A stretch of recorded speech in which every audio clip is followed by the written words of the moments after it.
এই ভাঙনের একজন নেতা ছিলেন যার নাম আরাবুল ইসলাম। নাম না করাই ভালো, অনেকেই বলছেন, কারণ হয়তো অনেকে বুঝতে পারছে না এখানে যে ঘটনা ঘটিয়েছে আপনারা শুনলে অবাক হবেন। আরাবুল ইসলাম খুনে ষড়যন্ত্রে যুক্ত খবর দিয়েছিল তৃণমূলের সাধারণ সম্পাদক অভিষেক বন্দ্যোপাধ্যায়। ভাঙড়ে প্রকাশ্য সভা মঞ্চ থেকে এমনই বিস্ফোরক দাবি করেছেন তৃণমূল বিধায়ক শওকত মোল্লা।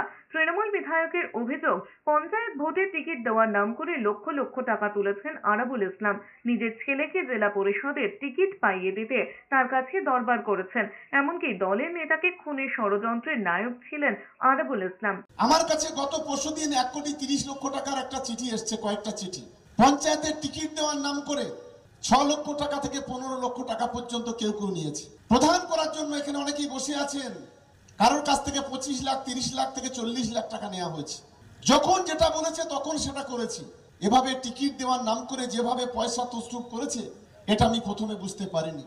জানিয়ে আরাবুল পুত্র হাকিমুল ইসলাম জানিয়েছেন, এই নিয়ে তিনি কোনো প্রতিক্রিয়া দিতে রাজি নন। মঙ্গলবার ভাঙড় কলেজে মাঠে তৃণমূলের সভা ছিল, সেখান থেকে আরাবুলের নাম নেই একাধিক দুর্নীতির অভিযোগ করেছেন শওকত মোল্লা। শওকত মোল্লা এও বলেছেন, দলের সঙ্গে গদ্দারি করেছেন।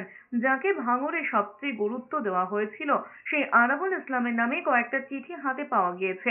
তিনি জানান, আরো অনেক তথ্য পেয়েছেন, সে সবেরই তদন্ত হবে দলের তরফে।